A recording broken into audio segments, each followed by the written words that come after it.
1996, Abilene, Texas. Mr. Brian Bethel, a journalist, leaving work kind of late this evening. He's starting to drive home. He's like, remembers, I got to pay my internet bill. So on his way home, he pulls into the parking lot of the Camelot Communications place where provides him the internet. Parking lot's pretty vacant at this time in the evening. All the other shops are closed, but there's a theater not too far from there. It's called the Westwood Theater. So he parks under by the marquee light so he could see as he's writing out his check, he was going to put it in the night deposit box. So he's looking down, he's writing his check out, and he hears a knock at the window. He looks up and he sees two kids standing outside his window, about ages 13 and 9. And he's like, they're here for money. So he rolls down his window a little bit and he notices the first kid, the older one, is an olive-skinned kid. He asked, can I help you? The kid says, can you take us to our mother's house to get some money? We want to see a movie.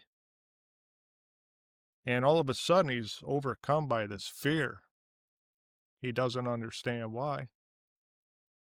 He also gets a sense that something's making him want to open the door. But he shakes himself out of it. He looks up at the theater to see what time this movie's playing. He's like, by the time I take you kids home, by the time you get back, the movie, you only see about 20 minutes of it. And the kid's like, can you take us to our mother's house or let us in so we can see the movie? And at this time, he's overcome by fear. And he notices the other kid.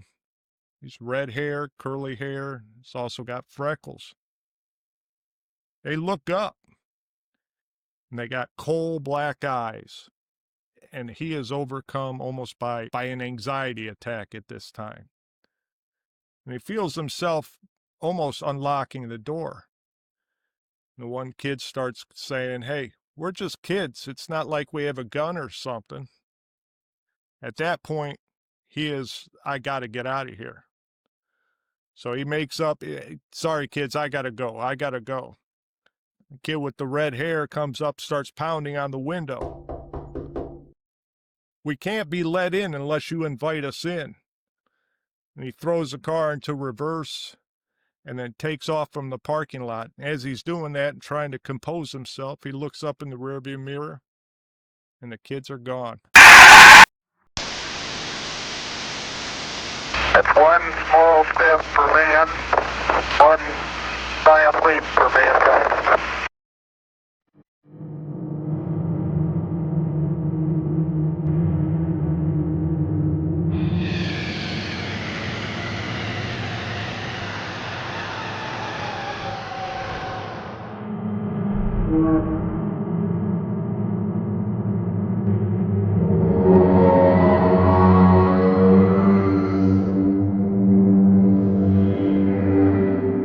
What do you see when you're in the dark and the demons come?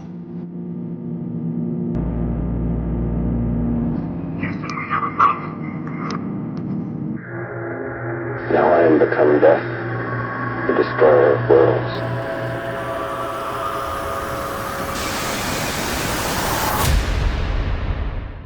Welcome to Buried Stories. I'm Jeff Mercurio. With me, Wendell Brown. Wendell, how are you? Jeff, I'm great today, man. I'm on the remote again. Today I'm rocking from Orlando, Florida. Last week I was in St. Pete, so kind of been doing some remote episodes. All over the place. All over the place, but glad to be here. Glad we could keep it going. Well, tonight we're going to talk about the lore of the black-eyed children, also known as the BEK, Black-Eyed Kids. And it all started in 1996 by this Brian Bethel. He was a journalist, so he submitted to his story. He wrote it up. He submitted it to a couple of his friends through an email. And then it all of a sudden ended up on just a thread on the internet. And at that time, the internet was in its earlier stages. So that's when it started like becoming this big boom, and stories started flooding the internet about the black-eyed children. A lot of stories on the internet about these encounters. Yeah, this was a new one for me. Right. When we started talking about it, this was a new one. And it does sound like that Bethel story was at least the first documented case Yeah. of it. So Right. it gets categorized into the urban legend category a lot because it's so modern. Right. Uh, and you and I, we're the kind of guys that believe in signs and stuff and things. And I was going to tell you, I told you I'm down here in Orlando, and I happened to be at Disney last night for the parade and at the end of the night and all that. And one of the floats came by, and it had one of the Disney characters on it, and I think it's Bienvenidos or something. It's welcome. It means welcome, I believe. But one of the main characters, his name is Coco, Yeah.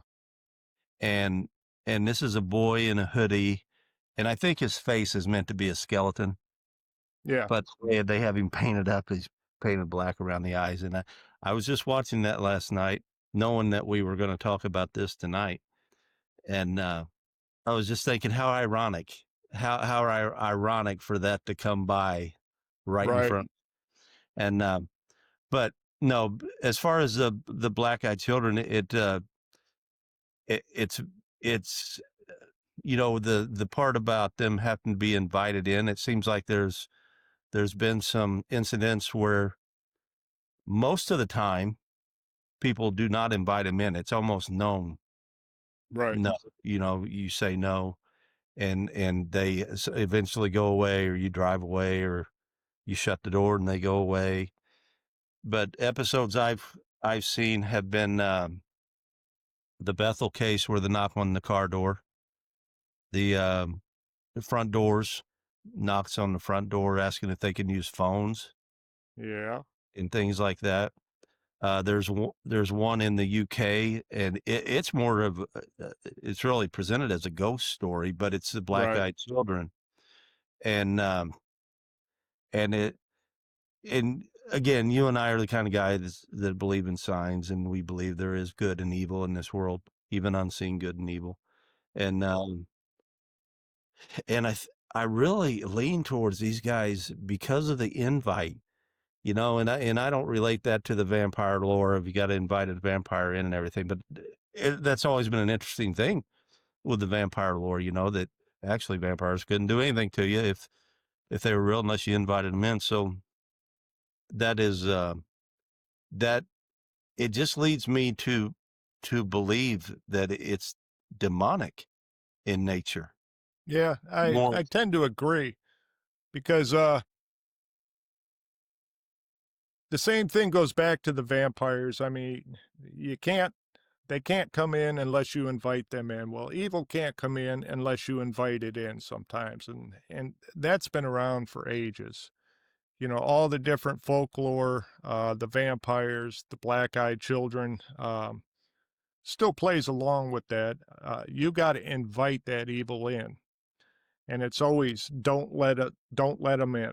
And they get kind of demanding, let us in, we need to come in, let us in. And they're very persuasive too. The one thing is that's kind of eerie about this thing is, number one, they take the form of a child. They don't act like children or what we perceive a child to act like. So that's unnerving in itself. A lot of them say that their talk is just a little bit off, that they're usually wearing hoodies or antiquated clothing that's not fit for the time period. Their motions are off. So to see something like this, I could see how it would scare the hell out of you. It well, plays on your emotions. yeah, and another thing that that caught me was that it feeds off the charitable nature of good people, Right, right, and which is, right down the center line for evil. It feeds on folks' charitable nature, which is a shame. right, But I mean, if they're evil, they don't really care if it's a shame. But but I think I see that in society a lot too. Nobody helps anybody anymore. Nobody wants to be involved because the authorities make getting involved such a hassle for the good people.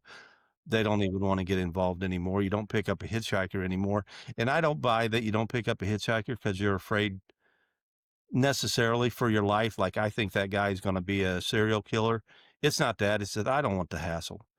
right, I just don't need the hassle. And because if there is a hassle, the good people, the good nature of people is questioned or it's challenged, or if you're the one with something to lose, you're gainfully employed, you've got some finances or something, anything that goes awry, you're going to be the one in the lurch. It's not going to be the person that does bad things to you. And I think that translates to kind of tie this together.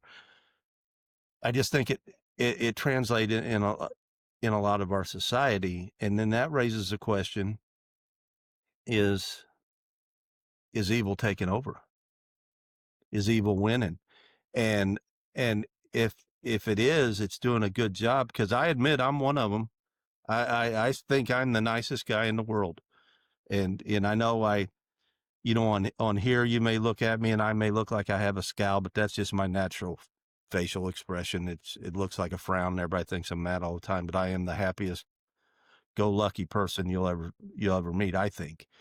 And if I squint my eyes and I don't open my eyes much, it's not because I'm mad or I'm upset. It's because I can't freaking see.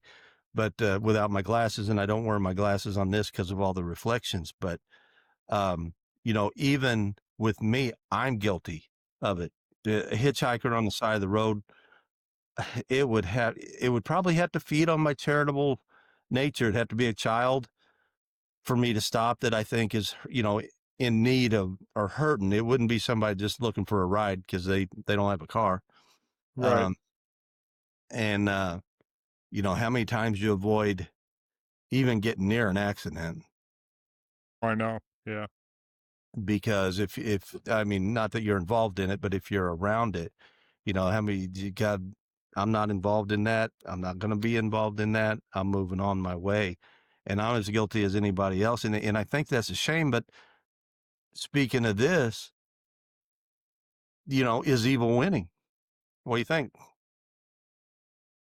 Well, all you got to do is look at the news every day.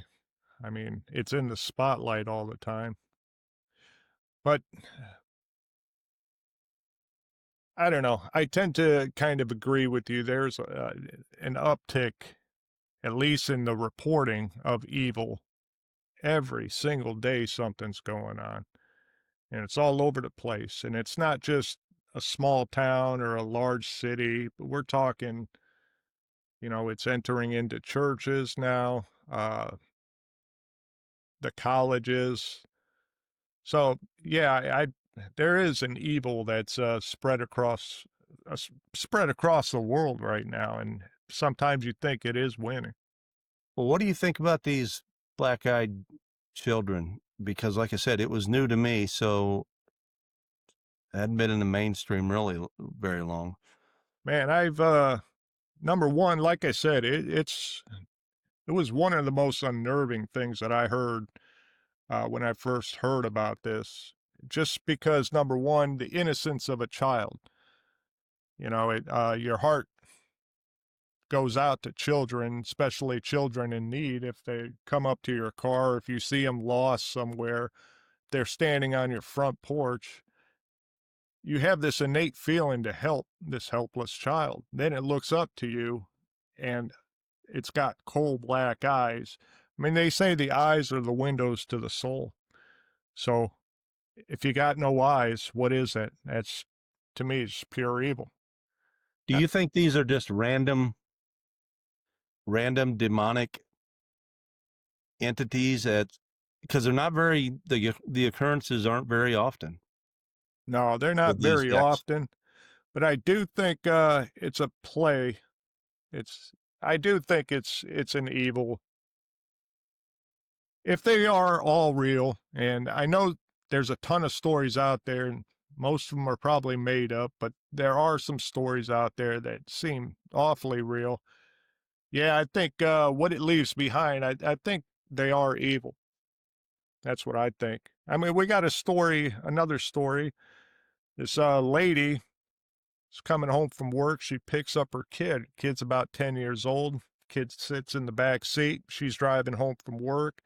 She pulls into the convenience store on the way home. She's got to pick up some bread and something else for dinner. She says, I'll be right back. She goes in.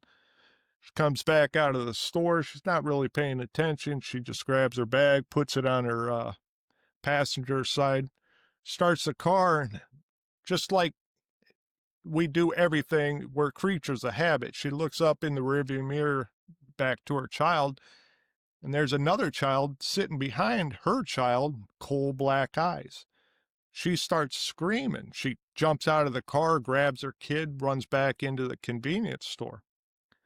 And she's trying to tell the clerk what's going on. The clerk is getting bits and pieces of her story. So he goes out there, and there's nobody in the car. And she's like, the clerk comes back in, and she's like, no, I don't want to talk to the police. They're not going to believe any of this anyway. I just want to call my husband. So she calls her husband. Husband races down to the store, comes in, looks around the place, can't find this kid anywhere. She's like, I'm not taking that car. I'm not driving that car. Husband's like, all right, fine. Just take my car, take our son home. I'll drive the car home. She gets in the car and she's taking off. And he says, thanks for your help to the clerk. He gets into his car. Gets into the car that she was in, starts going down the road, gets into a car accident, ends up in the hospital. Minor, injuries, but they keep him overnight for observation. And they're asking him what happened. He goes, I don't even know. So he doesn't even know how he got into this accident. But the mother takes the child home that night from the hospital, and didn't want to scare the child. She's asking, was this a kid from school or something? He's like, no, he just said, do you want to play? And I let him in. And we were kind of playing. So there was an interaction between the children there. And then all of a sudden, he just starts getting these illnesses. And they're taking him to the hospital. At first, they thought, all right, he's got a rash. Maybe he's got measles. So they observe him for one night. Next morning, the rash is gone. So it's not measles. Okay, it's an upper respiratory problem. So he was going through a couple different illnesses and then let out of the hospital and recovered. But that goes along with a lot of these stories of when you let them in, such and such things happen. A whole lot of stories about illnesses, unexplained illnesses. The pets they end up missing or are found dead.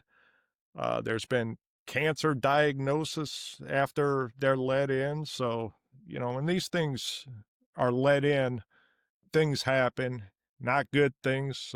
So to me, yeah, they are evil. Yeah, the lady's accident or her husband's accident and the cancer incident are the only two that I've really seen where there was effects afterwards, but they Right. were the two that we know that they invited him in. Yeah, yeah. Um, And there's always that feeling of eeriness, trepidation. You're on the edge of death if you let these kids in, and yet you're compelled at the same time. It's as if they're drawing you in by their smooth talk or their mannerisms or just how they appear. And so you're fighting that feeling of dread and helping at the same time. So, I mean, if this thing's real, I don't want to ever meet it. I don't want to knock at the door at 1 o'clock in the morning. yeah, and we've talked about in the past things about your experiences in inviting evil, and that I definitely believe that you can invite it in. So it puzzles me though, and makes me wonder why these things. Well, if they're evil, again, it doesn't have to be a why, but um, uh, makes me wonder about the selection of who they show up for, when they show up. Because it's not the most gullible, and it's not the weakest people in the world, because there's a whole flood of those. Right. And if these guys showed up, 99% of them would let them in, Yeah. or Yeah. let them in. It just seems like the ones we've heard of have been people that have felt something weird, felt a dread, and they've said no. And even the people that invited them in. Well, the lady in the car, did you mention, and pardon me if I missed it, but that her 10-year-old invited him in, right? In the back Yeah, seat. exactly. R Right, and I found that part interesting. Yeah. So he just thought it was, somebody to play with, so he was letting in a kid of his own age just to have a playmate. And you see what that caused.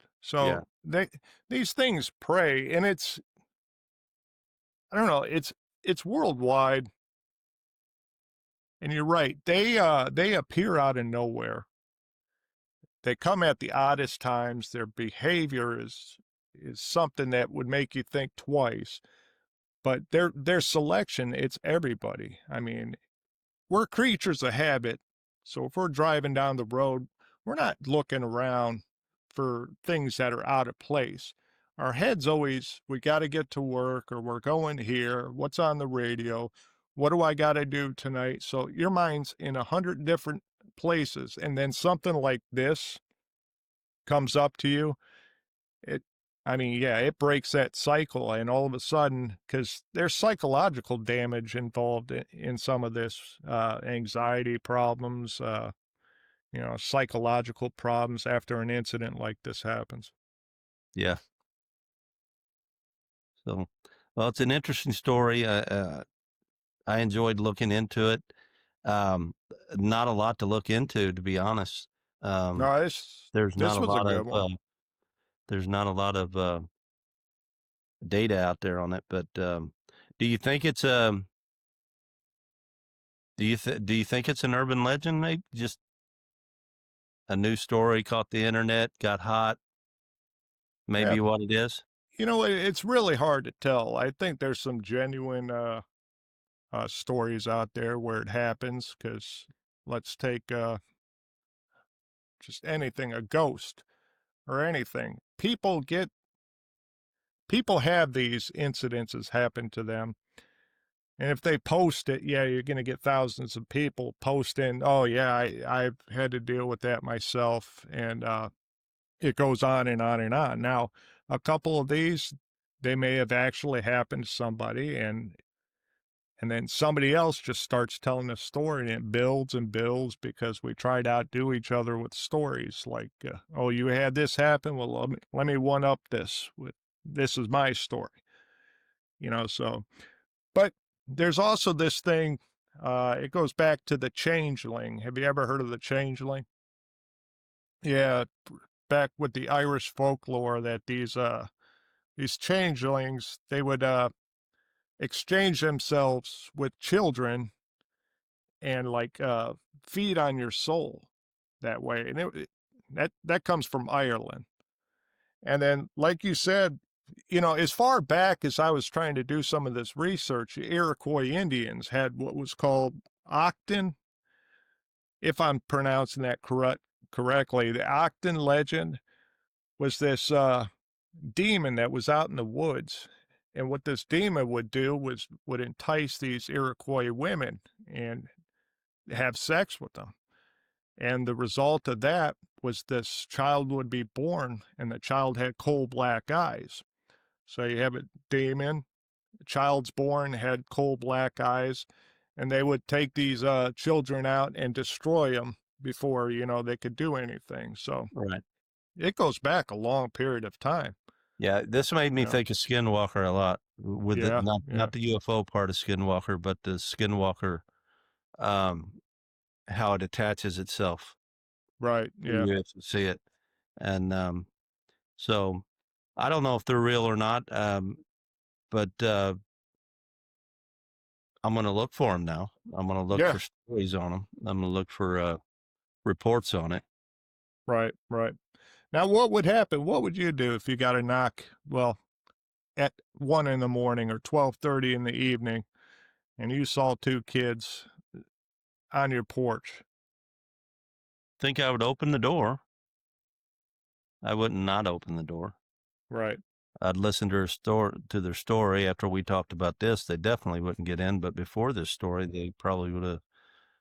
I don't know. I probably would have called a number for them on my cell phone right, if they were wanting to use a phone. I don't invite people in my house uh, willy nilly, so I doubt I would have let them in. And unless their condition looked, I definitely would have let them in once I saw their black eyes. yeah, yeah, But yeah, um, but until then, I would have probably been somewhat compassionate about it. But inviting in my house is another thing.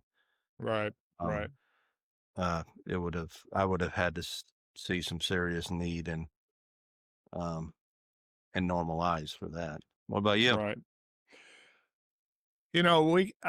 I could say, no, I wouldn't let him in or I'd help.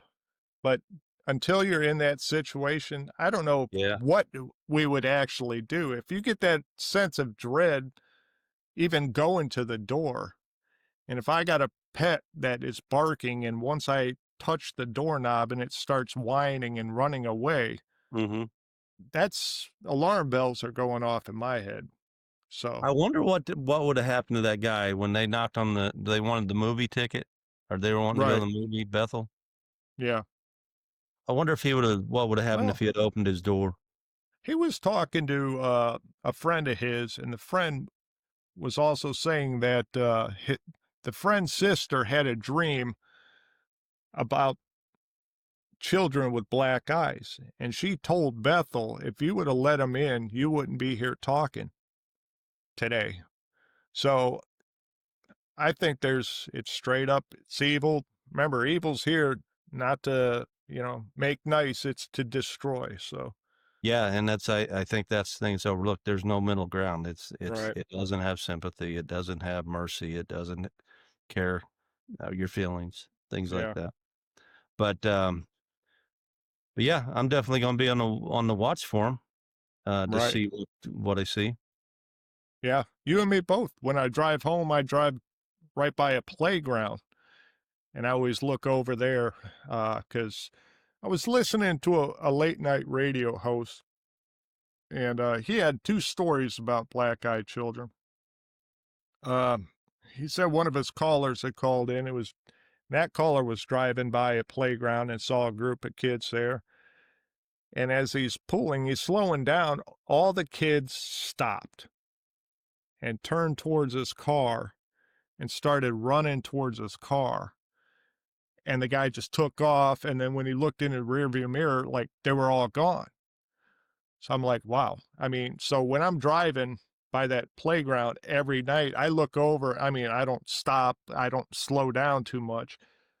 But he also said that he got a knock because he gets home late and it was like 2:30 in the morning. He gets a knock on the door and he's got this weird feeling and he's got that chain so he can only open up his door a little bit. But he did open the door and he says he always has a baseball bat right next to the door. Says just these two kids, they wouldn't look up. Hey, mister, can we come in to use the phone? It's like, no, where are your parents? It's 2:30 in the morning. Go home. They're like, hey, mister, can we have a cigarette? And he's like, no, get out of here. And, he closes the door and locks it and stuff like that. They pound a couple times and then they're gone. So it's like, if you don't let them in, it's going to keep trying and then it disappears. So, And on a side note, with you and me, we're talking about how since we started doing this, um, the stories that are coming at us are pretty incredible. The yeah, it's stories of the interesting. people, and I think you and I started this just because we're as skeptical as everybody else about some of this stuff, and we're not.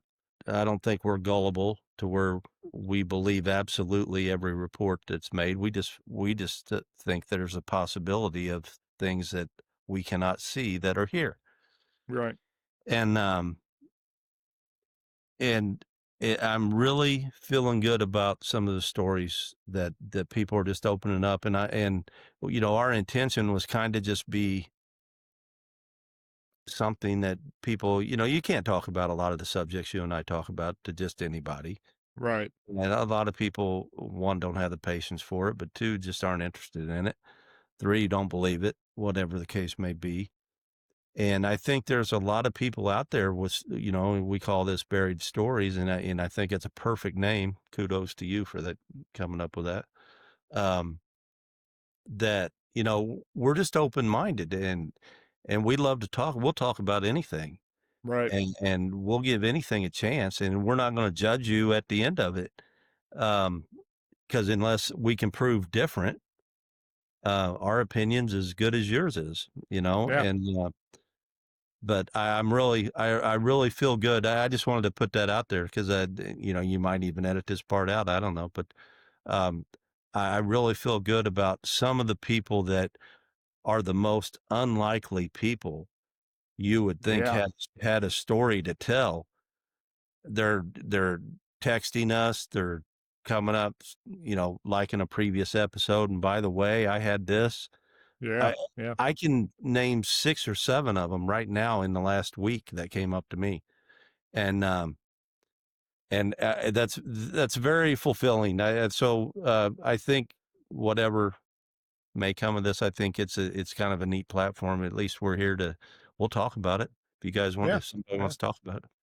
It's funny because it was always taboo for the longest time, and then you and I would just talk about these things, and it wasn't hush tones between us, but a lot Right. of people you would just hear talk about the mundane things of going through work. But you're right, they're starting to open it.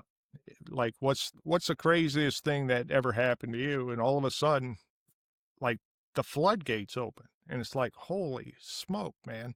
Yeah. You know, Yeah. it's Surprisingly, pretty crazy. and it Right. wasn't just an incident. I saw something one night. I Right. mean, it was some extensive stuff they're telling Yeah. us. Yeah. So that stuff's neat to me, and hopefully we can you know maybe get some Generate people to more. at least, yeah, and whatever the popularity of it may or may not be, Right. maybe somebody to be able to tell a story to that they that they have, and that nobody else will really listen to them, but we'll Right. listen. We'll Yeah. listen, Oh, and yeah. we'll try to connect some dots, and, like I said before, I doubt that we cure cancer on this, or um, you know, have we verified the existence of this or that, but Right. we'll try to get closer to it, Yeah. And but we'll listen to their stories too. yes, we will, and, Yeah. With an open mind. but I just wanted to say that because that has been a positive byproduct of this. We were asking people to, send stories and all that anyway, but that's up front. But the people that have come to us and told us stories are people I would have never thought. No. I No. wouldn't even thought they would have listened to us talk about it. I know. Yeah. Uh, and we started this when you and I met. Started it all by just philosophies. We were just Yeah. going out philosophy and what we believed in, what could be real, what couldn't. So Right.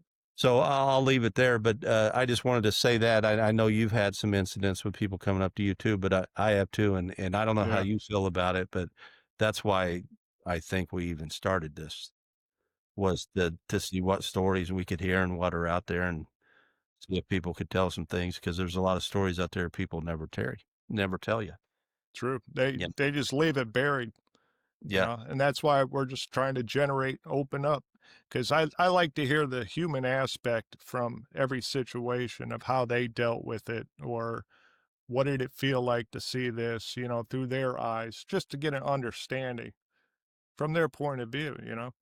yeah, yeah. Right. So I like the subject. In conclusion, I don't know about this one. I think I'm leaning a little bit of urban legend because of the internet, but I'm going to be on my toes about seeing if I see more and more reports. We may have to revisit this one again, Jeff, because right, it doesn't have a lot of legs under it yet.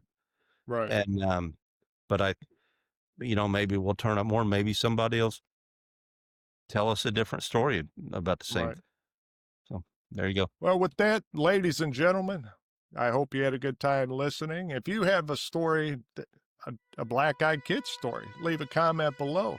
If you have any story that you want to share with us that you've left buried, well, don't leave it buried. Just email us at buriedstories74@gmail.com. With that, from me and Wendell, good night, everybody.